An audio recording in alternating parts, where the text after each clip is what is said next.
ഈ 10 വർഷം കുറേ നല്ല സിനിമകൾ ചെയ്യാൻ സാധിച്ചു. ഓരോ ഫിലിമും വളരെ ഡിഫറെന്റ് ജോണറിലാണ്. മിഡിൽ Murali was a local super hero film. Ujjwalan is ഒരു സ്മോൾ ടൗൺ മർഡർ മിസ്റ്ററി ആണ്. നമ്മളോട് ഒരുപാട് പുതിയ ആൾക്കാർ, ഒരുപാട് പുതിയ യങ്സ്റ്റേഴ്സ് വന്ന് കഥ പറയാറുണ്ട്. ചിലത് ചിലപ്പോൾ ഇമ്മീഡിയറ്റ് ആയിട്ട് നടക്കും. അങ്ങനെ ഇമ്മീഡിയറ്റ് ആയിട്ട് നടന്നതാണ് RDX. ഒരു സിനിമ നമ്മൾ പ്രതീക്ഷിക്കുന്ന അത്രയും അത് മുമ്പോട്ട് പോയില്ലെങ്കിൽ പിന്നെ നമ്മൾ അതിനകത്ത് നമുക്ക് പറ്റിയ പാളിച്ചകളാണല്ലോ നമ്മൾ ചെക്ക് ചെയ്യുന്നത്. ശരിക്കും 10th ആനിവേഴ്സറി പ്രമാണിച്ച് കുറച്ചധികം സിനിമകൾ അനൗൺസ് ചെയ്തിട്ടുണ്ടായിരുന്നു. റഷീദ്, മോഹൻലാൽ എന്ന് പറയുന്ന ഒരു കോംബോ ചോട്ടാ മുംബൈക്ക് വന്ന് നമുക്ക് എല്ലാവർക്കും ഭയങ്കര ഇഷ്ടമാണ്. അതെ, ഡെഫിനറ്റ്ലി അൻവറുമായിട്ട് പ്രോജക്റ്റ് ഉണ്ട്. ഞങ്ങൾ അതിന്റെ ഡിസ്കഷനിലാണ്. നമ്മുടെ ഒരു ഫേവറേറ്റ് ആക്ടറിനെ വെച്ചിട്ട് നമ്മൾ സിനിമ എടുക്കുമ്പോൾ നമ്മുടെ മുന്നിൽ നമ്മൾ കാണുകയാണല്ലോ ആക്ട് ചെയ്യണതും മോണിറ്ററിൽ കാണുകയും. നമ്മൾ കണ്ട ലാലേട്ടന്റെ മനസ്സിൽ മുഴുവനും ആ 80s 90s മൂവീസ് ആണല്ലോ എല്ലാവരുടെയും മൈൻഡിലുള്ളത്. അപ്പം പുതുതായിട്ട് പ്രൊഡ്യൂസേഴ്സ് ആയിട്ട് വരാൻ ആഗ്രഹിക്കുന്ന ആളുകളോട് ശരിക്കും എങ്ങനെയായിരിക്കും? വരുന്നത് കൊണ്ട് കുഴപ്പമൊന്നുമില്ല. പക്ഷെ അതിനോടുള്ള ഇഷ്ടവും അതിന്റെ കൂടെ നിന്ന് മെനക്കെട്ട് നമ്മൾ ആ പ്രോജക്റ്റിന്റെ കൂടെ നിന്ന് അത് ചെയ്യുക. ഓരോ സിനിമ കഴിയുമ്പോഴാണ് നമ്മൾ പഠിക്കുന്നത്. അവിടെ ശ്രദ്ധിക്കേണ്ടായിരുന്നു, ഇവിടെ നമ്മൾ ശ്രദ്ധിക്കേണ്ടായിരുന്നു, അല്ലെങ്കിൽ നമുക്ക് അവിടെ കുറച്ച് ശ്രദ്ധിച്ചിരുന്നെങ്കിൽ ഈ എക്സ്പെൻസ് വരില്ലായിരുന്നു എന്നൊക്കെ നമ്മൾ ഓരോ സിനിമ കഴിയുമ്പോഴും ഉജ്ജ്വലന്റെ കഴിയുമ്പോഴും നമ്മൾ പഠിക്കുന്നുണ്ട്. അതെ, വീക്കെൻഡ് 2.0 ആണോ ശരിക്കും പ്ലാൻ? അങ്ങനെയല്ല, വീക്കെൻഡ് ബ്ലോക്ക് ബസ്റ്റേഴ്സ് അവിടെ ഉണ്ട്. അതിനുള്ളിൽ ഒരു സിനിമാറ്റിക് യൂണിവേഴ്സിനെ നമ്മൾ ക്രിയേറ്റ് ചെയ്യുന്നു. Hi hello viewers, welcome to our show untold with Ajin. ഇന്ന് നമ്മുടെ കൂടെ കുറച്ച് അൺടോൾഡ് സ്റ്റോറീസ് പറയാനുള്ളത്. വീക്കെൻഡ് ബ്ലോക്ക് ബസ്റ്റേഴ്സിന്റെ 10th ആനിവേഴ്സറി കഴിഞ്ഞിട്ട് ഒരു പുതിയ സിനിമാറ്റിക് യൂണിവേഴ്സിനെ തുടക്കാവുകയാണ്. അപ്പോൾ അതിന്റെ കുറച്ച് വിശേഷങ്ങൾ പങ്കുവയ്ക്കാൻ we have Sophia Paul ma'am, Indraneel, Rahul and George Kora. So 4 പേർക്കും വെൽക്കം. സോ ഇപ്പോൾ ഞാൻ പറഞ്ഞല്ലോ 10th ഇയർ കഴിഞ്ഞു. ഈ ബീങ് ഒരു ഡെക്കേഡ് ഈ ഒരു ഇൻഡസ്ട്രിയിലും ശരിക്കും എങ്ങനെയായിരുന്നു 10 ഇയേഴ്സിന്റെ ജേർണിയുടെ ഒരു ചെറിഷ്മെന്റ്? 2014 നമ്മൾ സ്റ്റാർട്ട് ചെയ്തത്. ഫസ്റ്റ് ബാംഗ്ലൂർ ഡേയ്സ് ചെയ്യുന്നു. ഈ 10 വർഷം കുറേ നല്ല സിനിമകൾ ചെയ്യാൻ സാധിച്ചു. ഒരുപാട് സന്തോഷമുണ്ട്. കാരണം ചെയ്ത മിക്ക സിനിമകളും പ്രേക്ഷകർക്ക് നന്നായിട്ട് ഇഷ്ടപ്പെട്ടു. ഇപ്പം ഞങ്ങൾ എത്തി നിൽക്കുന്നത് ഈ 10th ആനിവേഴ്സറി കഴിയുമ്പോൾ ഡിറ്റക്റ്റീവ് ഉജ്ജ്വലൻ എന്ന് പറയുന്ന ഇവിടെ വീക്കെൻഡ് സിനിമാറ്റിക് യൂണിവേഴ്സിലെ സെക്കൻഡ് മൂവിയുമായിട്ടാണ്. ഈ വരുന്ന 23rd റിലീസ്. അങ്ങനെ ഒരു 10 വർഷം കഴിഞ്ഞതിൻ്റെ അതിൽ ഈ ഒരു യൂണിവേഴ്സ് ക്രിയേറ്റ് ചെയ്തു. അതിലൊരു സന്തോഷമായിട്ടിരിക്കുന്നു. ശരിക്കും ധ്യാനിലേക്ക് എങ്ങനെ എത്തണേ? പക്ഷെ ഭയങ്കര ഇപ്പൊ നോക്കുകയാണെങ്കിൽ നമുക്ക് തിരക്കുകളുള്ള ഭയങ്കര ഒരു സ്ഥലത്ത് ഏറ്റവും പാക്ഡ് ആയിട്ട് ഏറ്റവും കൂടുതൽ സിനിമകൾ ഒരേ സമയം ചെയ്യുന്ന ഒരു ആക്ടറാ. അപ്പൊ ശരിക്കും എങ്ങനെയാ ധ്യാനിലേക്ക് എത്തണതും ഉജ്ജ്വലൻ ധ്യാനാവാന്ന് തീരുമാനിക്കും? ഇപ്പം ആ കഥ കേൾക്കുമ്പോൾ നമ്മൾ 2-3 ഓപ്ഷൻസ് ചിന്തിക്കുമല്ലോ. ഒരാളെ മാത്രമല്ലല്ലോ, പല ആക്ടേഴ്സിന് നമ്മൾ ചിന്തിക്കും. അപ്പൊ അതില് പിന്നെ നമ്മൾ എത്തിയത് ധ്യാനിലാണ്. ധ്യാൻ അത് നന്നായിട്ട് ചേരുമെന്ന് നമുക്ക് തോന്നി. അപ്പൊ ധ്യാനും കഥ കേട്ട് ഇഷ്ടമായി. നമുക്ക് എന്നോട് പറഞ്ഞു, ചേച്ചി എനിക്ക് ഇന്ന മാസം എനിക്ക് ചെയ്യാൻ പറ്റും, അതുവരെ എനിക്കുള്ള കമ്മിറ്റ്മെന്റ്സ് തീരും. അങ്ങനെയാണ് നമ്മളൊരു ഇത് ചെയ്തിട്ട് ആ പ്രോജക്റ്റ് സ്റ്റാർട്ട് ആവുന്നത്.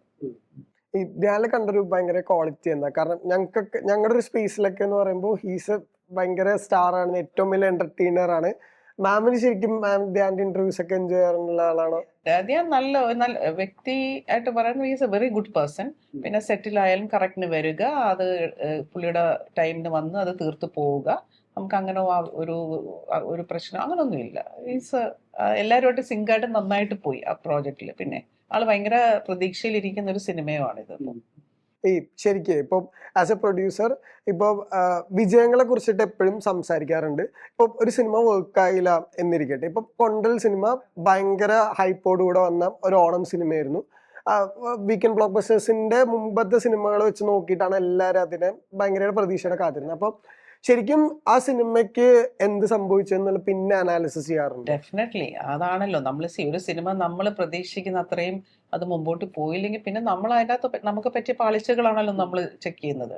പിന്നെ അവിടെ എന്ത് സംഭവിച്ചു, ഇനി അടുത്തതിൽ എന്ത് നമ്മൾ ശ്രദ്ധിക്കണം. Every movie is a lesson for us. നമ്മളത് വിജയമായാലും പരാജയമായാലും നമ്മളെ രണ്ടിലും നമ്മൾ നോക്കുമല്ലോ. അപ്പൊ അത് ഡെഫിനറ്റ്ലി അത് നമ്മൾ അതിൻ്റെ അകത്ത് നമുക്ക് എന്താണ് നെക്സ്റ്റില് നമ്മൾ കറക്റ്റ് ചെയ്യേണ്ടത് നമ്മൾ പഠിക്കും. അതെ, ഈ ശരിക്കും 10th ആനിവേഴ്സറി പ്രമാണിച്ച് കുറച്ചധികം സിനിമകൾ അനൗൺസ് ചെയ്തിട്ടുണ്ടായിരുന്നു.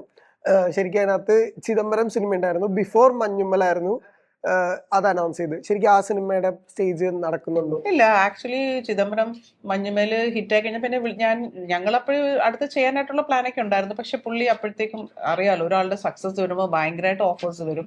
അപ്പോൾ അതിനോട് പറഞ്ഞു, മാം ഞാൻ അത് വേറൊരു പ്രോജക്റ്റ് ഇങ്ങനെ ഉണ്ട്, ഞാൻ ഡെഫിനറ്റ്ലി ചിദംബരം എനിക്ക് എപ്പോഴായാലും മൂവി ചെയ്താൽ മതി, നമുക്ക് അങ്ങനെ വിഷയമില്ല. അങ്ങനെ അതെന്തായാലും ഉണ്ട്, എന്തെങ്കിലും നമ്മൾ ആ ഒരു പ്രോജക്റ്റ് ചെയ്യുന്നുണ്ട്. വേറൊരാളുടെ ഒരു പടം എല്ലാരും വെയിറ്റ് ചെയ്ത ഒരു പടമാണ് അൻവർ റഷീദ് സിനിമ. അതായിരുന്നു ഏറ്റവും ലാസ്റ്റ്, എനിക്ക് തോന്നുന്നു ആ ലിസ്റ്റിൽ ഏറ്റവും ലാസ്റ്റ് ഉണ്ടായിരുന്നതായിരുന്നു. അതെങ്ങനെയാ അതിന്റെ ഒരു സ്റ്റേജ്? ലാലേട്ടൻ പടാന്നുള്ള റൂമേഴ്സ് ഒരു സൈഡിൽ ഉണ്ടായിരുന്നു. അതെ, അത് നമുക്ക് ആഗ്രഹമാണല്ലോ. അതെ, അൻവർ റഷീദ് മോഹൻലാൽ എന്ന് പറയുന്ന ഒരു കോംബോ ചോട്ടാ മുംബൈക്ക് വന്ന് നമുക്ക് എല്ലാവർക്കും ഭയങ്കര ഇഷ്ടമാണല്ലോ. അതെ, ഡെഫിനറ്റ്ലി അൻവറുമായിട്ട് പ്രോജക്റ്റ് ഉണ്ട്, ഞങ്ങൾ അതിന്റെ ഡിസ്കഷനിലാണ്. അപ്പം അതിൻ്റെതായ ഒരു കഥയിലൊക്കെ ഒന്ന് ലാൻഡ് ചെയ്യണം, എന്നിട്ട് നമ്മൾ തീരുമാനിക്കും അത് ആരഭിനയിക്കണം. ഡെഫിനറ്റ്ലി എപ്പോഴും ലാലേട്ടൻ ഫസ്റ്റ് പ്രയോറിറ്റി നമുക്ക് ഉണ്ടല്ലോ, മനസ്സിൽ ഇങ്ങനെ ചിന്തയുണ്ടല്ലോ. പക്ഷെ നമ്മളൊന്നും തീരുമാനിച്ചിട്ടില്ല. അതിങ്ങനെ ഒരു പോയിക്കൊണ്ടിരിക്കുന്നു. ഫൈനലി നെക്സ്റ്റ് ഇയർ നമുക്കത് പ്രോജക്റ്റ് ആക്കണം എന്നുള്ള പ്ലാനിൽ തന്നെ. ഈ മുന്തിരിവള്ളികളൊക്കെ ചെയ്യുമ്പോഴേ ശരിക്കും ഒരു 3-4 ഫിലിംസ് ഓൾഡ് ആയിരുന്നല്ലോ. ശരിക്കും ആ സമയത്ത് ലാലേട്ടനോട് വരുമ്പോഴത്തേക്കും, അല്ലെങ്കിൽ ആ സിനിമയുടെ പ്രോസസ്സിൽ ശരിക്കും മാം ഭയങ്കര ലാലേട്ടൻ ആരാധകരാന്ന് ഞാൻ കേട്ടിട്ടുണ്ട്.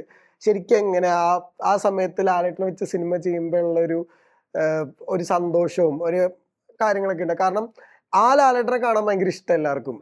നെക്സ്റ്റ് ഡോർ ലാലേട്ടൻ ശരിക്കും എങ്ങനെയാ മുന്തിരിവള്ളിയുള്ള പ്രോസസ്സിൽ എൻജോയ് ചെയ്ത്? അതെ, പിന്നെ ഡെഫിനറ്റ്ലി നമുക്ക് ഇത്രയും നമ്മുടെ ഒരു ഫേവറേറ്റ് ആക്ടറിനെ വെച്ചിട്ട് നമ്മൾ സിനിമ എടുക്കുമ്പോൾ നമ്മുടെ മുന്നിൽ നമ്മൾ കാണുകയാണല്ലോ ആക്ട് ചെയ്യണതും, മോണിറ്ററിൽ കാണുകയും. അപ്പോൾ ആ ഫുൾ ഷൂട്ടിന് ഞാൻ ഉണ്ടായിരുന്നു. അപ്പോൾ ഡെഫിനറ്റ്ലി അതൊരു ഭയങ്കര ഒരു ഡ്രീം കം ട്രൂ പ്രോജക്റ്റ് ആയിരുന്നല്ലോ. കാരണം നമ്മൾ കണ്ട ലാലേട്ടൻ്റെ മനസ്സിൽ മുഴുവനും ആ 80s 90s മൂവീസ് ആണല്ലോ എല്ലാവരുടെയും മൈൻഡിലുള്ളത്. അപ്പം അങ്ങനെ അതൊരു വലിയൊരു ആഗ്രഹമായിരുന്നു. അത് നന്നായിട്ട് വന്നു സിനിമ, ആഗ്രഹിച്ച പോലെ തന്നെ മുന്തിരിവള്ളികൾ നന്നായിട്ട് തിയേറ്ററിലും വന്നില്ല പോയല്ലോ. ശരിക്കും പലരും പറയുന്നതാണ് ഇപ്പം മിനിമുള്ളി OTT വന്നു, പക്ഷെ ഇവന്തോ തിയേറ്ററിൽ ആഗ്രഹിച്ച സിനിമയായിരുന്നു എന്ന് കേട്ടിട്ടുണ്ട്. പക്ഷെ ഈ ഇത്രയും വിസിബിലിറ്റിയുടെ ഒരു കാര്യം കൂടി ഉണ്ടല്ലോ, അത് എല്ലാ സ്ഥലത്തും ഒരേ സമയത്ത് സ്ട്രീമായി എല്ലാ അതിന്റെ പ്രൊമോട്ട് ചെയ്ത വിധവും ഭയങ്കര ഇതായിരുന്നു.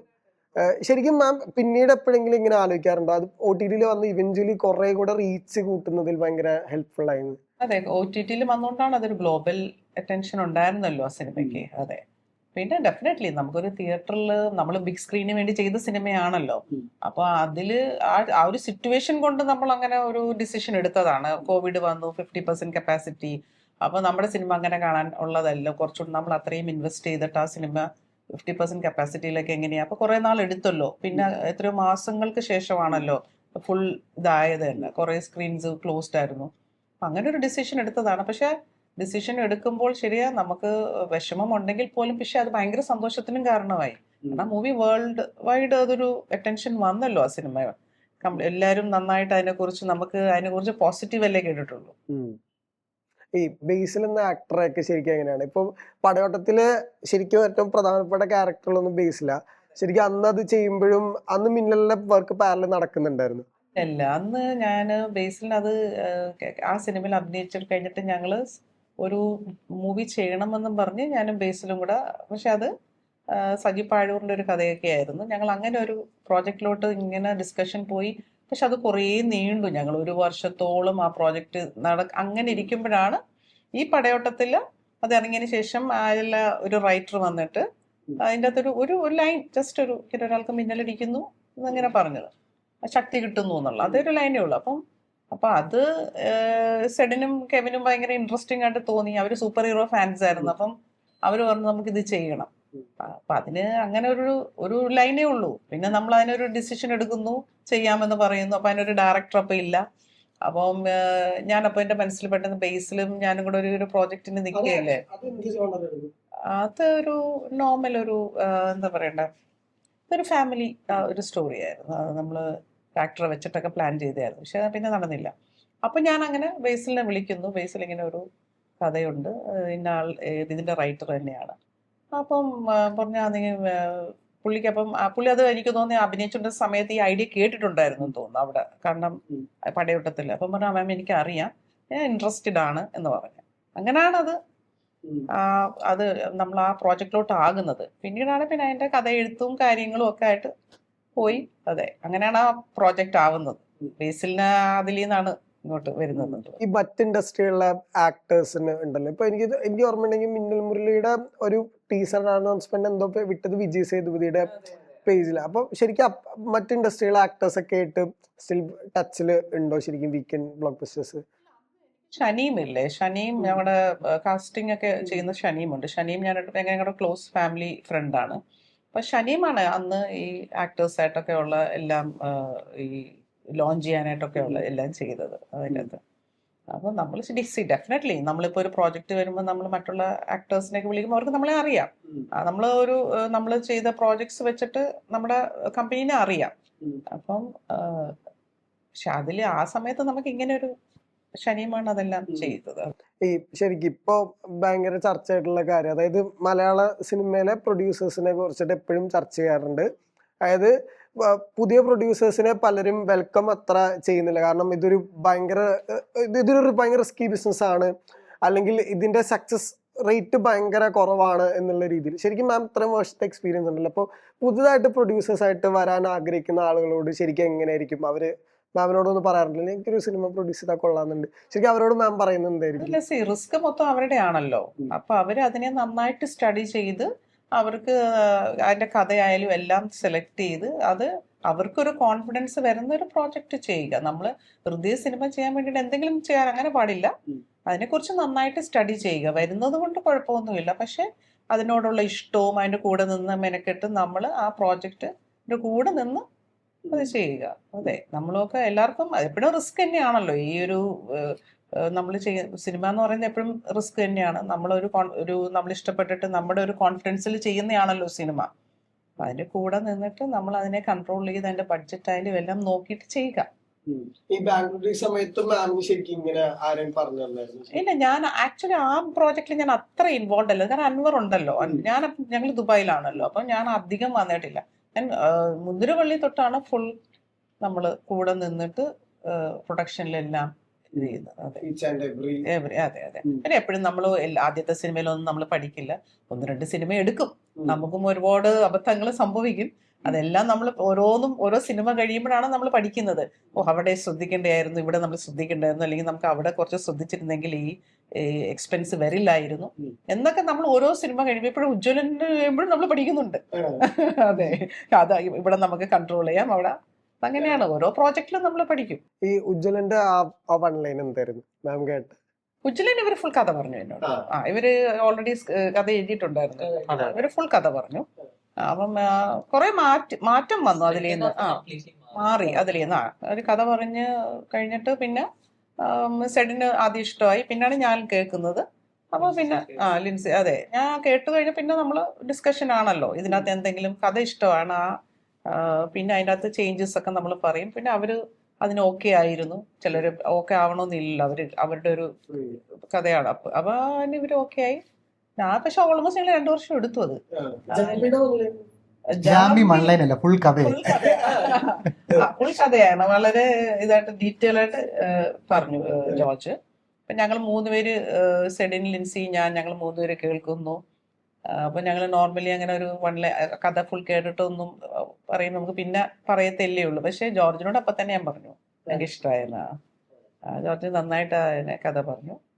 പിന്നെ ഇനിയിപ്പോ ജോർജ് അത് ഡയറക്റ്റ് ചെയ്യുമ്പോൾ ഇരിക്കണല്ലേ. ഡെഫിനറ്റ്ലി അത് നന്നായി വരും, നല്ലൊരു സിനിമയായിരിക്കും അത്. ഈ ശരിക്കും എന്താ വീക്കെൻഡ് സിനിമാറ്റിക് യൂണിവേഴ്സ് എന്ന് പറഞ്ഞാൽ എന്താ ശരിക്കും? മറ്റ് ഇപ്പൊ കുറെ യൂണിവേഴ്സുകൾ പറയുന്നുണ്ട്, നമ്മൾ വരുന്നുണ്ട്. എന്തുകൊണ്ട് വീക്കെൻഡ് സിനിമാറ്റിക് യൂണിവേഴ്സ് ഡിഫറെന്റ് ആയിരിക്കണം എന്ന് ചോദിച്ചാൽ? അതുപോലെ തന്നെ ഈ മറ്റുള്ള യൂണിവേഴ്സ് പോലെ തന്നെ നമ്മൾ പല ക്യാരക്ടേഴ്സിനെ യൂണിവേഴ്സിലോട്ട് ഇൻട്രൊഡ്യൂസ് ചെയ്യുന്നു. ചിലവർക്ക് സൂപ്പർ പവേഴ്സ് ഉണ്ടാവും, ചിലർക്ക് സ്കിൽസ് കൊണ്ടിട്ടുള്ള പവർ ആയിരിക്കും. അങ്ങനെ പല ക്യാരക്ടേഴ്സിനെ നമ്മൾ പല സിനിമകളിൽ കൂടെ ഇൻട്രൊഡ്യൂസ് ചെയ്യാണ്. പിന്നെ ചിലപ്പോൾ ഈ ക്യാരക്ടേഴ്സ് എല്ലാം ഒരുമിച്ച് വേറെ അടുത്ത സിനിമയിൽ വരും. അങ്ങനെയാണ് സിനിമാറ്റിക് യൂണിവേഴ്സ് നമ്മൾ ക്രിയേറ്റ് ചെയ്തിരിക്കുന്നത്. നമ്മൾ WCനെ ഡിഫറെന്റ് ആക്കുന്ന ഒരു വേറെ വലിയ റീസൺ ഇപ്പൊ നമ്മൾ സോ കോൾഡ് വെളിയിലത്തെ യൂണിവേഴ്സുകൾ നോക്കുമ്പോൾ ജോണേഴ്സ് ഒക്കെ ഭയങ്കര ഓൾമോസ്റ്റ് സിമിലർ ആയിരിക്കും. They'll B action packed films. നമ്മുടെ ഓരോ ഫിലിമും വളരെ different ജോണറിലാണ്. Minnal Murali was a local super hero film. Ujjwalan ഒരു സ്മോൾ ടൗൺ മർഡർ മിസ്റ്ററി ആണ്. ജാംബീനി വരുന്ന വേറൊരു സോംബി മോൺസ്റ്റർ ജോണറിലാണ്. അപ്പം അത് തന്നെ ഒരു ഭയങ്കര ഡിഫറെന്റ് WCക്കുള്ള ഒരു ഇതാന്ന് തോന്നുന്നു. ശരിക്കും ഇവരിലേക്ക് എങ്ങനെ എത്തണം മാം? ഒരുപാട് പുതിയ ഡയറക്ടേഴ്സിനൂടെ വർക്ക് ചെയ്തിട്ടുണ്ട്, ഇവരിലേക്ക് രണ്ടുപേരിലേക്കും എത്തണം ശരിക്കും എങ്ങനെയാ? ഇവരിലേക്ക് എത്തുമല്ലോ. ഞങ്ങൾ അവരിലേക്ക് അല്ല, ഇപ്പം ഇന്ദ്രനീല് പറയുമ്പോഴാണ് എനിക്ക് നേരത്തെ ഒരു ഇന്റർവ്യൂവിൽ പറയുമ്പോഴാണ് ഞാൻ ശ്രദ്ധിക്കുന്നത്, ഇങ്ങനെ മെയിൽ അയച്ചു, മെയിലിന് റെസ്പോണ്ട് ചെയ്തു, അങ്ങനെയാണ് വന്ന് ഒരു കഥ നറേറ്റ് ചെയ്യുന്നതൊക്കെ. അപ്പം അത് ആ കഥ നറേറ്റ് ചെയ്തു, നമുക്ക് ഇഷ്ടപ്പെട്ടു. പക്ഷെ അവർ 22-ലാണ് ഇത് പറയുന്നത്. അപ്പം 22 എന്ന് പറയുമ്പോൾ 2 ഇയേഴ്സോളം എടുത്തു. കാരണം പിന്നെ ഇവർ നമ്മൾ വേറെയും പ്രോജക്റ്റിൽ വർക്ക് ചെയ്യുന്നുണ്ടായിരുന്നു. അപ്പം അങ്ങനെ ആ 2 വർഷം എടുത്തു ഈ ഒരു പ്രോജക്റ്റ് കംപ്ലീറ്റ് ആയി നമ്മൾ ഇത് തിയേറ്ററിൽ എത്തിക്കാൻ. ഇപ്പം 25 ആയപ്പോൾ ഓൾമോസ്റ്റ് 2.5 ഇയേഴ്സ് അല്ലേ, 2.5 ഇയേഴ്സ് ആയി. അപ്പം എപ്പോഴും നമ്മളോട് ഒരുപാട് പുതിയ ആൾക്കാർ, ഒരുപാട് പുതിയ യങ്സ്റ്റേഴ്സ് വന്ന് കഥ പറയാറുണ്ട്. നമ്മളതിൻ്റെ അകത്ത് ഇഷ്ടപ്പെട്ട് ചിലതിനൊരു സമയമുണ്ട്, അത് ഇഷ്ടപ്പെട്ട് ആ പ്രോജക്റ്റ് ഒന്ന് ആയി വരാൻ ടൈം എടുക്കും. ചിലത് ചിലപ്പോൾ ഇമ്മീഡിയറ്റ് ആയിട്ട് നടക്കും. അങ്ങനെ ഇമ്മീഡിയറ്റ് ആയിട്ട് നടന്നതാണ് RDX. വളരെ ഫാസ്റ്റായിട്ട് ചെയ്തൊരു പ്രോജക്റ്റാണ് ഞങ്ങൾ. അപ്പം അങ്ങനെ തന്നെ ഇങ്ങോട്ട് അപ്രോച്ച് ചെയ്ത് നമ്മൾ ആ കഥ കേട്ട് എങ്ങനെയാണ് സെലക്ഷൻ. ജോർജ് താരതമ്യേന കുറച്ചുകൂടെ എക്സ്പീരിയൻസ്ഡ് ആണല്ലോ ഇവരെ വെച്ച് നോക്കുമ്പോൾ. ആ രീതിയിൽ യൂണിവേഴ്സിലേക്ക് എത്തണം ശരിക്കും. നമ്മൾ ശരിക്കും WCലേക്ക് ഒരു പടമായിട്ടല്ല വരുന്നത്, നമ്മളൊരു സ്റ്റാൻഡ് അലോൺ ഫിലിമായിട്ട് ആണ് ജാംബി പിച്ച് ചെയ്യുന്നത്. പക്ഷേ നമ്മൾ നോക്കിയപ്പം അതിൻ്റെ ഒരു ജോഗ്രഫി ആണെങ്കിലും അത് നടക്കുന്ന ഒരു ടൈം ലൈനൊക്കെ ആണെങ്കിലും നമുക്ക് ഈ യൂണിവേഴ്സിൽ ഫിറ്റ് ചെയ്യാൻ പറ്റുന്ന, അത് സെഡിനും സോഫിയ മാമൊക്കെയാണ് ഇങ്ങോട്ടേക്ക് ആ സജഷൻ പറഞ്ഞത്. പക്ഷേ കേട്ടപ്പോൾ നമുക്ക് ഭയങ്കര എക്സൈറ്റിംഗ് ആയിട്ട്. അങ്ങനെ നമ്മൾ ജാംബിനെ എടുത്ത് WCയിലേക്ക് പ്ലേസ് ചെയ്താൽ. ഈ ശരിക്കും മാൻ്റെ സിനിമകളൊക്കെ എടുത്തു കഴിഞ്ഞാലും അതിലൊരു ഇമ്പോർട്ടൻറ്റ് ഫാക്ടർ അതിനകത്തുണ്ടാവും. കാരണം ബാംഗ്ലൂർ ഡേയ്സ് വാസ് ഒരു ഭയങ്കര ആ സമയത്ത് ഏറ്റവും ഒരു പുതിയ ജോണർ മേക്കിംഗ് സിനിമയായിരുന്നു, അല്ലെങ്കിൽ ജോണർ ഡിഫൈനിങ് സിനിമയായിരുന്നു. RDX പറയുകയാണെങ്കിൽ ലേറ്റർ സ്റ്റേജിലേക്കുള്ള ഏറ്റവും വലിയ തിയേറ്ററിക്കൽ എക്സ്പീരിയൻസ് ഉള്ള ഒന്ന്. പടയോട്ടം ഭയങ്കര ഡിഫറെൻറ്റ് സിനിമയാണ്. അതിൻ്റെ റീമേക്ക് ഒക്കെ ഇവഞ്ച്വലി വന്നു. ശരിക്കും എന്താ വൺ ഫാക്ടർ? മാമിന്റെ കഥ വയ്ക്കുന്ന ഒരു പ്രോസസ് ടീമോ അങ്ങനെ ഉണ്ടോ ശരിക്കും? അതോ ഇല്ല, നമ്മൾ ഡയറക്ടറിനെ കേട്ടിട്ടാണ്. അതായത് മിക്ക സിനിമകൾ ഇപ്പം നമ്മൾ സ്ഥലത്തില്ലെങ്കിൽ നമ്മുടെ ഓഫീസിലുള്ള ആരെങ്കിലും കേട്ടാൽ പോലും നമ്മളത് കേട്ട് ഇഷ്ടപ്പെട്ടിട്ടല്ലേ നമ്മളത് ഫിക്സ് ചെയ്യുള്ളൂ. അപ്പം കൂടുതലും ഞങ്ങൾ തന്നെയാണ് കേൾക്കുന്നത് കഥ. സ്ഥലത്തില്ലാത്തപ്പോൾ മാത്രമേ ഉള്ളൂ നമ്മൾ വരുമ്പോൾ അവർ വെയിറ്റ് ചെയ്തിട്ട് അങ്ങനെ. ഇപ്പം ഞാൻ സെഡിൻ, എൻ്റെ മൂത്ത മകൻ സെഡിനും വൈഫ് ലിൻസിയും സെറ്റിൽഡ് ആണ് കൊച്ചിയിൽ. അവർ രണ്ടരാണ് കൂടുതലും കഥ കേൾക്കുന്നത്. അവർ ഇഷ്ടപ്പെട്ടിട്ട് എന്നോട് പറയും. അപ്പം എനിക്ക് ഇഷ്ടപ്പെട്ടില്ലെങ്കിൽ പിന്നെ നമ്മൾ എല്ലാവർക്കും ഇഷ്ടപ്പെടണമല്ലോ ഒരു മൂവി നോക്കി രണ്ടുപേരും. അപ്പം നമ്മൾ ഓക്കെ ഇവർ ഇഷ്ടപ്പെടണമെങ്കിൽ എന്തെങ്കിലും റീസൺ കാണില്ല. അപ്പം ഞാനും കേൾക്കുമ്പോൾ അത് ഇൻട്രസ്റ്റിംഗ് ആയിട്ട് തോന്നുവാണെങ്കിൽ നമ്മൾ അതങ്ങ് സെലക്ട് ചെയ്യും. അങ്ങനെയാണ് ആ ഒരു പ്രോസസ്സ്. ഇപ്പം മാം സെറ്റിലൊക്കെ ഉണ്ട്. എങ്ങനെയുണ്ട് മാം എന്ന സോഫിയ പോൾ എന്ന പ്രൊഡ്യൂസറെ കുറിച്ചിട്ട് നിങ്ങൾ പറയും? വർക്ക് ചെയ്തപ്പോൾ ആക്ച്വലി ഇവരുടെ സെറ്റിൽ ഞാൻ അധികം ഇല്ലായിരുന്നു, ഞാൻ കുറവായിരുന്നു. അതിന് മുന്നേ വരെയുള്ള സിനിമയിൽ ഞാൻ ഫുൾ സെറ്റിൽ തന്നെ ഉണ്ടായിരുന്നു. ആ സമയത്ത് എനിക്ക് ഡെങ്കു ഒക്കെ അടിച്ചിട്ട് ഞാൻ കുറച്ച് വരാൻ പറ്റിയില്ല. അതിന് പകരം എൻ്റെ മൂത്ത മകൻ സെഡിനാണ് കൂടുതൽ സെറ്റിൽ ഉണ്ടായിരുന്നത്. അപ്പൊ ഇത് അവരാണ് പറയേണ്ടത് എങ്ങനെയുണ്ടായിരുന്നു എന്ന്. നല്ല എക്സ്പീരിയൻസ് ആയിരുന്നു. ലൈക്ക് സ്റ്റാർട്ട് ചെയ്തപ്പോ പോയിന്റ് മുതൽ തന്നെ ഫുൾ ടീമായിട്ട് വർക്ക് ചെയ്യാൻ. ഇപ്പൊ ഞങ്ങൾക്ക് ഏറ്റവും കോൺടാക്ട് ഉള്ളത് സെഡിറ്റായിട്ടാണ്. സ്ക്രിപ്റ്റ് ഡിസ്കഷൻ ആണെങ്കിലും അതിലെ റിഫൈൻമെന്റ്സും കറക്ഷൻസും എല്ലാം അവരായിട്ടാണ് ഫസ്റ്റ് സ്റ്റേജിൽ നമ്മൾ ഇരിക്കുന്നത്. ഇതെല്ലാം ഭയങ്കര എന്താ പറയുക രസമായിരുന്നു, ഭയങ്കര കോപ്പറേറ്റീവ് ആയിരുന്നു എല്ലാവരും. പിന്നെ നമ്മളൊരുപാട് ഹെൽപ്പ് ചെയ്തിട്ടുണ്ട്. ഇപ്പോൾ സ്ക്രിപ്റ്റിംഗ് സ്റ്റേജിലാണെങ്കിലും ഒരു ടെക്നിക്കൽ ടീമിനെ സെറ്റപ്പ് ചെയ്യാനാണെങ്കിലും. ഇപ്പം ഞങ്ങൾക്ക് ഇവിടെ എക്സ്പീരിയൻസ് ഇല്ല മലയാളത്തിൽ, സോ നമുക്ക് ഭയങ്കര സോളിഡ് ബാക്കിംഗ് തന്നിട്ടുണ്ട്. അപ്പോൾ അത് ഭയങ്കര എന്താ പറയുന്നത്, നമ്മുടെ പ്രോസസ്സ് അല്ലെങ്കിൽ ഫിലിം മേക്കിംഗ് കുറച്ചും കൂടി ഈസി ആക്കി. അടിപൊളിയായിരുന്നു. ശരിക്കും ചില പ്രൊഡ്യൂസേഴ്സ് സെറ്റിൽ വരുമ്പോഴത്തേക്കും ഫിലിം മേക്കേഴ്സ് കുറച്ച് ടെൻഷനൊക്കെ ഉണ്ടാവുന്ന കേൾക്കുന്നുണ്ട്. മാം ശരിക്കും ആ ഒരു സോണിലാണോ, എങ്ങനെയാ? അങ്ങനെയില്ല. നമ്മൾ അവര് എടുക്കുന്നിടത്ത് നമ്മൾ അവരങ്ങനെ അങ്ങനത്തെ ഒരു ഡിസ്റ്റർബൻസ് അവർക്ക് അങ്ങനെ ടെൻഷനൊന്നും കൊടുക്കാറില്ല. നമ്മൾ ശ്രദ്ധിക്കുന്ന എന്താണ്, ഇത് എല്ലാം നന്നായിട്ട് പോകുന്നുണ്ടോ, ഷൂട്ട് ഇവർ പ്ലാൻ ചെയ്ത പ്രകാരം ഇത് കംപ്ലീറ്റ് ആയിട്ട് തീരുന്നുണ്ടോ, ഇതൊക്കെ ആയിരിക്കുമല്ലോ ചെക്ക് ചെയ്യുന്നത്. ഇപ്പൊ ഇന്റർനീലിനെ വിളിച്ച് ചോദിക്കുമായിരിക്കും ഇന്റർനീൽ എങ്ങനെയാ ഇന്നത്തെ പ്ലാൻ പ്രകാരം പോവുമോ. പക്ഷെ അതെല്ലാം അവർ പെർഫെക്റ്റ് ആയിരുന്നു. അപ്പം പിന്നെ നമുക്ക് അവർക്ക് ഒരു അൺനെസസറി ടെൻഷനോ അങ്ങനെയൊന്നും ഇല്ല. കാരണം ഇവർ തീർക്കണമെങ്കിൽ നമ്മളുടെ സൈഡിൽ നിന്ന് നമ്മളും അവരെല്ലാ രീതിയിലും സപ്പോർട്ട് ചെയ്യണം. ആക്ടേഴ്സ് ടൈമിൽ എത്തണം, അവർക്ക് വേണ്ട ടെക്നിക്കൽ സപ്പോർട്ട് എല്ലാം കറക്റ്റിന് എത്തണം. ഈ ഒരു സൈഡ് നമ്മൾ നന്നായിട്ട് അവരെ ഹെൽപ്പ് ചെയ്യും. പിന്നെ അവർ ചെയ്യണമെന്ന് വെച്ചാൽ അവർ പ്ലാൻ ചെയ്ത് തീർക്കുക എന്നുള്ളത്. അപ്പൊ അവർ രണ്ടുപേരും പെർഫെക്റ്റ് ആയിരുന്നു. അപ്പൊ പിന്നെ നമുക്ക് വേറെ ടെൻഷൻസ് ഇല്ല, എല്ലാം പെർഫെക്റ്റ്ലി പോകുമ്പോൾ. ഈ ശരിക്കും നിങ്ങൾ ഇപ്പൊ മലയാളത്തിൽ ഇതിനു മുമ്പും രണ്ടുപേര് ഡയറക്ടേഴ്സ് ആയിട്ടൊക്കെ വന്നിട്ടുണ്ട്. ശരിക്കും നിങ്ങൾ രണ്ടുപേരും മീറ്റ് ചെയ്യുന്നതിൽ എന്തെങ്കിലും സ്റ്റോറി അങ്ങനെ എന്തെങ്കിലും ഉണ്ടായി? ഒരുമിച്ച് പഠിച്ചു, പാൻഡമിക് ടൈമിൽ ഒരുമിച്ച് സിനിമ ചെയ്യാൻ തീരുമാനിച്ചു. അതിൽ വലിയൊരു സ്റ്റോറി ഒന്നുമില്ല. അത് തന്നെ. ആ സമയത്തൊരു ഐഡിയ ഡിസ്കസ് ചെയ്തു, അതൊരു സ്ക്രിപ്റ്റ് ആക്കി എഴുതി വീക്കെൻഡിൽ പിച്ച് ചെയ്തു, ഇപ്പൊ ഇവിടെ ഇരിക്കുന്നു. ശരിക്കും ഒരാൾക്ക് ഭയങ്കര സ്ട്രെങ്ത്തും ഒരാൾക്കും അങ്ങനെ ഉണ്ടാവുമല്ലോ കോംപ്ലിമെന്ററി. ശരിക്കും അതെങ്ങനെ മാച്ച് ചെയ്യണേ? അതെനിക്ക് അറിയില്ല. നിങ്ങൾ ആർക്കാണ് ദേഷ്യം വരുന്നത്? അതെ, പൊതുവെ ഞങ്ങളുടെ സെറ്റ് എന്താ ഭയങ്കര കാം കമ്പോസ്റ്റ്, ഒരു രീതിയിലും ഒരു ഔട്ട് ബേസ്റ്റ് ഒന്നും ഉണ്ടായിട്ടില്ല. പറഞ്ഞ നമ്പർ ഓഫ് ഡേയ്സിൽ തന്നെ നമുക്ക് ഷൂട്ട് തീർക്കാൻ പറ്റി. എല്ലാവരും, ക്രൂ ആണെങ്കിലും കാസ്റ്റ് ആണെങ്കിലും പ്രൊഡക്ഷൻ ആണെങ്കിലും എല്ലാവരും നല്ലൊരു റാപ്പും ഉണ്ടായിരുന്നു. പിന്നെ ഫോർച്ചുനേറ്റ്ലി എല്ലാവർക്കും ഇതൊരു നല്ല സിനിമയെ തീരണം എന്നൊരു ആഗ്രഹം ഉണ്ടായിരുന്നു. അതുകൊണ്ട് തന്നെ നല്ല രീതിയിൽ വർക്ക് ചെയ്യാൻ പറ്റി. ഈ വീക്കെൻഡിനോടൊപ്പം ചേർത്ത് വെക്കുന്ന ഒരു പേരുണ്ടല്ലോ, ഈ സിനിമാറ്റിക് സിനിമ എന്ന് പറഞ്ഞിട്ടുള്ള ഒരു തിയറി ഉണ്ടല്ലോ. നമ്മൾ തിയേറ്ററിൽ ഭയങ്കര സെലിബ്രേറ്റ് ചെയ്യുന്ന സിനിമകളാണ് എപ്പോഴും. അപ്പൊ ശരിക്കും മാമസ് തിയേറ്ററിൽ പോയി കണ്ട സിനിമ ഏതായിരുന്നു മെമ്മറിയിൽ? ഹാസന്റെ എനിക്ക് ഓർമ്മ വരുന്നത് സത്യവാൻ സാവിത്രി ഒരു സിനിമ എനിക്ക് ഓർമ്മയുണ്ട്. അത് ചെറുതിലേ കണ്ടത്. അതാണ് ഫസ്റ്റില് എനിക്ക് ഓർമ്മ വരുന്ന ഒരു സിനിമ കണ്ടതായിട്ട്. പിന്നീട് മിക്ക സിനിമകളും കണ്ടിട്ടുണ്ടല്ലോ. പഴയ സിനിമ മനസ്സിൽ വരുന്നതാ. ഒരു കാരണം അത് ഭയങ്കര ഈ അവരുടെ ഡ്രസ്സിങ് ഒക്കെ അങ്ങനെയാണല്ലോ. പുള്ളി എനിക്ക് തോന്നുന്നു അങ്ങനെ ഒരു രാജാവിനെ പോലത്തെ അങ്ങനത്തെ ഡ്രസ്സസ് ഒക്കെയാണ് തോന്നുന്നത്. എനിക്ക് അങ്ങനെ ഒരു ഫീലിംഗ്, അതാണ് എന്റെ ഓർമ്മ. ആദ്യത്തെ സത്യവാൻ അങ്ങനത്തെ ഒരു സിനിമ എന്റെ മനസ്സിലുണ്ട്. പിന്നെ മിക്ക സിനിമകളും കണ്ടിട്ടുണ്ട്. നിങ്ങൾക്കൊക്കെ എങ്ങനെ ഫസ്റ്റ് തിയേറ്ററിക്കലി അഡ്രിനാലിൻ റഷ് വന്നിട്ടുള്ള? മീശ മാധവൻ ഷെണൈസില് ആ ഭയങ്കര ക്ലിയർ ആയിട്ട് എൻ്റെ ഒരു കോർ മെമ്മറിയിലുള്ള ഒരു പടമാണ്.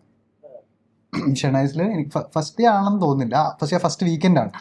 അപ്പം ഇപ്പത്തെ പോലെ മറ്റേ book my show ticket book ചെയ്യാൻ നേരെ കയറി ചില പരിപാടിയല്ലോ. മറ്റേ വലിയ ബഹളത്തിന്റെ ഇടയിൽ ഇടിച്ച് കുത്തി നിന്ന് രാവിലെ വന്ന് വൈകിട്ടത്തെ ഷോ ആകുമ്പോഴത്തേക്കും കയറാൻ പറ്റുന്ന. പക്ഷെ അതൊരു അന്നാണ് ശരിക്കും സിനിമയുടെ ഒക്കെ ഒരു പവർ എന്താണ് എനിക്കൊന്ന് ആദ്യമൊക്കെ നമ്മുടെ ഉള്ളിൽ വരുന്ന ഒരു പടം.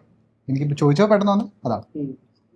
എനിക്ക് CID മ്യൂസിയം ആണെന്ന് തോന്നുന്നു ആദ്യം കണ്ടത്. എനിക്കും അത് ഈ പഴയ ഷെനൈസ് തിയേറ്റർ ഉണ്ടല്ലോ, അവിടെ ഭയങ്കര ക്രൗഡിനോട് കണ്ടൊരു വേഗ് മെമ്മറി ഉണ്ട്. അതാണെന്നാണ് ഓർമ്മ. മനിയം ഫസ്റ്റ് ടൈം കണ്ടതായിട്ട് ഓർമ്മയുള്ളത് CID മ്യൂസിയമാണ്. ചിലപ്പോൾ അതിന് മുമ്പ് ഏതെങ്കിലും ഉണ്ടാവും. അതെ അതെ, എനിക്കും അതാണ് ഞാൻ ആലോചിക്കുന്നത്. ഞാൻ ഫസ്റ്റ് എനിക്ക് എപ്പോഴും ഓർമ്മ വരുന്ന ആ ഒരു സിനിമ. പിന്നെ എനിക്ക് അറിയില്ല ഏതാ അതിനെ പറ്റി കണ്ടിട്ടുണ്ടാവും. സിനിമ അതിന് മുമ്പ് കണ്ടിട്ടുണ്ടായിരുന്നു, പക്ഷെ നമുക്കൊരു ഒരു തിയേറ്ററിക്കൽ എക്സ്പീരിയൻസ് എന്ന് പറയില്ലേ. ഈ ഞണ്ടുകളുടെ റൈറ്ററാണ്. അതിലിപ്പോ ഇപ്പോഴും ഞാൻ അന്ന് ചർച്ച ചെയ്യപ്പെടേണ്ട ഒരു വിഷയമുണ്ട്, എങ്ങനെയാണ് ആ സിനിമ നറേറ്റ് ചെയ്തെന്നുള്ളത്. അപ്പം ആ റൈറ്റിങ്ങിൽ ഒരു ഭയങ്കര സ്പെഷ്യാലിറ്റി ഉണ്ടായിരുന്നു. ശരിക്കും ജാംബി ചെയ്യുമ്പോഴത്തേക്കും ആ പ്രഷർ ബാരിയർ ഉണ്ടോ? ഒരു ഡിഫറെന്റ് ആയിട്ടൊരു സിനിമനെ പ്ലേസ് ചെയ്തു എന്നുള്ളൊരു? ഇല്ല, അത് ഒന്ന് ഇപ്പൊ ഇത്രയും വർഷം കഴിഞ്ഞു ഞണ്ടുകൾക്ക് ശേഷം. പിന്നെ ആ ജോണർ വളരെ ഡിഫറെന്റ് ആണ്. അതിൽ നമ്മൾ കുറച്ചും കൂടിയും ഒരു സെൻസിറ്റീവ് ആയിട്ടുള്ള കാര്യം കോമഡിയിലൂടെ പറയുമ്പോൾ ഉള്ള അതിന്റെ ഒരു കെയർഫുൾനെസ്സിലൂടെ പറഞ്ഞ പടമാണ്. ജാംബി ഒരു out and out horror comedy adventure ഫിലിമാണ്. അപ്പം വെരി ഡിഫറെന്റ് ജോണറാണ്. പിന്നെ ഇത്രയും വർഷത്തിന് ശേഷം നമ്മളും as A film maker evolve ചെയ്ത് വരുവാണല്ലോ. അപ്പോൾ നമ്മളിപ്പോൾ ചെയ്യുന്ന സ്പേസും വേറെയാണ്. പിന്നെ ഇത് കുറേ കൂടി ഒരു തിയേറ്ററിക്കൽ എക്സ്പീരിയൻസ് കൊടുക്കുന്ന ഒരു പരിപാടിയായിരിക്കും നമ്മൾ മോർ ദാൻ ഞണ്ടുകൾ. ഇപ്പം ഞണ്ടുകൾ നമ്മളൊരു പേഴ്സണൽ വ്യൂവിങ്ങിലും കണ്ടാലും നമുക്ക് വർക്ക് ആവുന്ന ഒരു ഫിലിമാണ്. അപ്പം അങ്ങനെയൊക്കെ നോക്കുമ്പോൾ ഇല്ല, ആ പ്രഷർ എനിക്ക് ഒട്ടും ഫീൽ ചെയ്യുന്നു. നമ്മൾ ഇങ്ങനെ അടുത്തടുത്ത അനൗൺസ്മെന്റ്സ് ബാക്കിൽ കാസ്റ്റും ഒക്കെ ആയിട്ട് വരാനുള്ള ഒരു സ്റ്റേജിൽ നിൽക്കാം. ആരാ അഭിനയിക്കണെന്നുള്ള ചോദ്യങ്ങൾ പല ഭാഗത്തുനിന്ന് വരുന്നുണ്ടല്ലോ. അപ്പോൾ ശരിക്കും അതിലും ഒരുപാട് സർപ്രൈസ് എലമെന്റ്സുകൾ ഒളിഞ്ഞിരിപ്പുണ്ടോ? സർപ്രൈസ് ഉണ്ടോന്ന് അറിയില്ല, പക്ഷെ എല്ലാവരും ഹാപ്പി ആവുന്ന ന്യൂസ് തന്നെയാണ് ഇനി വരാനുള്ളത്. ഈ ഉജ്ജ്വലൻ ശരിക്കും ഇപ്പൊ ആസ് എ ക്യാരക്ടർ എടുത്താലും ഇപ്പൊ ഉജ്ജ്വലൻ ഏറ്റവും റിലേറ്റബിൾ ആയിട്ടുള്ള ഒരാൾ കൂടി. ആ നാട്ടിൽ നടക്കുന്ന എന്ത് പ്രശ്നം ഉണ്ടെങ്കിലും ഹി വിൽ ബി ഒരു ആദ്യത്തെ ചോയ്സ് ഉജ്ജ്വലൻ. അപ്പം ഈ ഉജ്ജ്വലന്റെ സ്പിൻ ഓഫ് സ്റ്റോറി ആയിരിക്കുമല്ലോ ഡിക്റ്റേറ്റീവ് ഉജ്ജ്വലൻ. ശരിക്കും അതിനെങ്ങനെ ഡിഫൈൻ ചെയ്യാം, അതിനെങ്ങനെ പിന്നെയും കൊണ്ടുവരാമെന്നുള്ളത് മാം ഇപ്പോഴും ചിന്തിച്ചു തുടങ്ങിയിട്ടുണ്ടോ? ഡെഫിനറ്റ്ലി പ്ലാൻ ഉണ്ട്. ഒരു ഫ്രാഞ്ചൈസ് പോലെ ഈ വീക്കെൻഡ് സിനിമാറ്റിക് യൂണിവേഴ്സിൽ റണ്ണിങ് ക്യാരക്ടർ ആവാൻ സാധ്യതയുണ്ട്. അത് ഇതിന്റെ റിസൾട്ട് അനുസരിച്ചിരിക്കും. പിന്നെ നമ്മളൊരു യൂണിവേഴ്സ് ബിൽഡ് ചെയ്യുമ്പോൾ അതിൻ്റെ ഒരു വലിയ ഒരു യുണീക്നെസ്സും അതാണല്ലോ. അതായത് ഈ പടങ്ങളിലൊക്കെ ക്രോസ് ഓവർ ആയിട്ട് ഈ ക്യാരക്ടേഴ്സിലേക്ക് ഇനിയും വരാനുള്ള ഒരു സാധ്യത നമ്മൾ ഓപ്പൺ അപ്പ് ചെയ്ത് വെക്കണമല്ലോ. ഞാൻ ശരിക്കും അത്ര അങ്ങനെയൊക്കെ ചിന്തിക്കാറുണ്ട്. ഇപ്പൊ ഈ ബാംഗ്ലൂർ ഡേയ്സിന്റെ ഫ്രാഞ്ചൈസിനെ പറ്റി പിന്നെ ചിന്തിച്ചിട്ടുണ്ടോ? പുതിയൊരു കാസ്റ്റും അങ്ങനെ ചിന്തിച്ചിട്ടില്ല. ഇല്ല, അതിനെ കുറിച്ച് അങ്ങനെ ചിന്തിച്ചിട്ടില്ല. പക്ഷെ നമ്മളിപ്പം ഈ ചെയ്യുന്ന മൂവീസൊക്കെ നമ്മളിപ്പം ഡിറ്റക്റ്റീവ് വിജിലൻസ് നന്നായി വരികയാണെങ്കിൽ നെക്സ്റ്റ് ചെയ്യണം, അങ്ങനെയൊക്കെ നമ്മൾ ചിന്തിക്കുന്നുണ്ട്. പിന്നെ ഡെഫിനറ്റ്ലി ഈ മിന്നൽ മുരളിയുടെ 2-നെ കുറിച്ചിട്ടും ഒരുപാട് ചർച്ചകളുണ്ട്. ഉണ്ട്. അതെ അതെ, അതിൻ്റെ അകത്തുള്ള ക്യാരക്ടേഴ്സിന്റെ സ്പിൻ ഓഫും ഒക്കെ ചിന്തിച്ചിട്ടുണ്ട്. പിന്നെ മാർക്കറ്റ് ചെയ്യുന്നത് ഭയങ്കര ഡിഫറെന്റ് ആണല്ലോ. വീക്കെൻഡ് സിനിമകൾ മാർക്കറ്റ് ചെയ്യുന്നത് ഭയങ്കര രസത്തിലാണ്. RDX ചെയ്തതും അല്ലെങ്കിൽ അതിന് മുമ്പുള്ള സിനിമകളൊക്കെ മാർക്കറ്റ് ചെയ്യുന്നതിലും എന്തെങ്കിലും സ്ട്രാറ്റജി ഉണ്ടോ? ഡെഫിനറ്റ്ലി നമ്മൾ എന്തെങ്കിലും ഡിഫറെന്റ് ആയിട്ട് ചെയ്യണമെന്ന് തന്നെ ആലോചിച്ചിട്ടുണ്ട്. ഈ സിനിമ എല്ലാ പ്രേക്ഷകരുടെ മനസ്സിൽ എത്തണമല്ലോ. അപ്പൊ അതിന് ഉള്ള എന്താണ് അതിനുള്ള ഒരു പുതുമ നമ്മളെപ്പോഴും നോക്കും. അതെ. ഇപ്പോ ഈ പറഞ്ഞ പോലെ May 23 ഒരു വലിയ തുടക്കമാണ്. അപ്പോൾ ഇത്രയും നാളും ഞങ്ങളെ എന്റർടൈൻ ചെയ്യിച്ച ഒരു പ്രൊഡക്ഷൻ ഹൗസിന്റെ ഒരു 2.0 വേർഷൻ വേണേൽ നമുക്ക് പറയാം. നമ്മൾ ട്രെയിലറിലൊക്കെ കണ്ട പോലെ ധ്യാൻ ശ്രീനിവാസൻ 2.0 എന്നൊക്കെ പറയുന്ന പോലെ വീക്കെൻഡ് 2.0 ആണോ ശരിക്കും പ്ലാൻ? അങ്ങനെയല്ല, വീക്കെൻഡ് ബ്ലോക്ക് ബസ്റ്റേഴ്സ് അവിടെയുണ്ട്. അതിനുള്ളിൽ ഒരു സിനിമാറ്റിക് യൂണിവേഴ്സിനെ നമ്മൾ ക്രിയേറ്റ് ചെയ്യുന്നു. അതിൽ കുറച്ച് നല്ല ക്യാരക്ടേഴ്സിനെ കൊണ്ടുവരുന്നു, കുറേ നല്ല പ്രോജക്ട്സ് അതിൽ ചെയ്ത്. അതാണ് ശരിക്കും രണ്ടും 2 ഡിവിഷൻ ആവും. മീൻസ് യൂണിവേഴ്സ് വേറെ കൈൻഡും അല്ലാത്ത അങ്ങനെയല്ല, ഇതെല്ലാം വീക്കെൻഡ് ബ്ലോക്ക് ബസ്റ്റേഴ്സ് എന്ന കമ്പനിയിൽ വരുന്നത് തന്നെ ഇതെല്ലാം. അപ്പോ ഞങ്ങൾ ഒരുപാട് എന്റർടൈൻ ചെയ്യിച്ചിട്ടുള്ള യൂണിവേഴ്സ് ആണ്. അപ്പോ തുടർന്നുള്ള ഒരു ജേർണി ഭയങ്കര അടിപൊളിയാവട്ടെ എന്ന് ആശംസിക്കുന്നു. അപ്പോ thank you for the timing and all the best.